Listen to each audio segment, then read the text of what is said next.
વડાપ્રધાન મોદીને કુવૈતના સર્વોચ્ચ સન્માનથી સન્માનિત કરવામાં આવ્યા।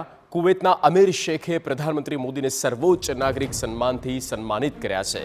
પ્રધાનમંત્રી મોદીને ધ ઓર્ડર ઓફ મુબારક અલ કબીર એનાયત કરવામાં આવ્યું। કુવૈત બાન પેલેસ ખાતે પ્રધાનમંત્રી મોદીને ગાર્ડ ઓફ ઓનર અપાયું છે। પ્રધાનમંત્રી મોદીને 20મું આંતરરાષ્ટ્રીય સન્માન મળ્યું છે।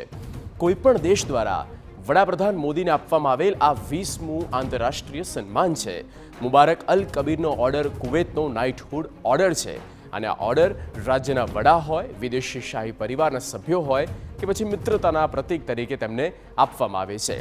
આ એવોર્ડ મિત્રતાના પ્રતીક રૂપે રાષ્ટ્રાધ્યક્ષ અને વિદેશ પ્રમુખો વચ્ચે વિદેશી શાહી પરિવારોના સદસ્યોને આપવામાં આવે છે।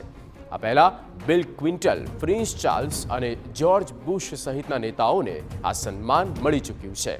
શનિવારે 2 દિવસની મુલાકાતે કુવૈત પહોંચેલા પ્રધાનમંત્રી મોદી 43 વર્ષમાં ખાડી દેશની મુલાકાત લેનારા પ્રથમ ભારતીય વડાપ્રધાન છે અને કુવૈતની મુલાકાત લેનાર છેલ્લા ભારતીય વડાપ્રધાન ઇન્દિરા ગાંધી હતા, જેમણે 1981માં કુવૈતની મુલાકાત લીધી હતી।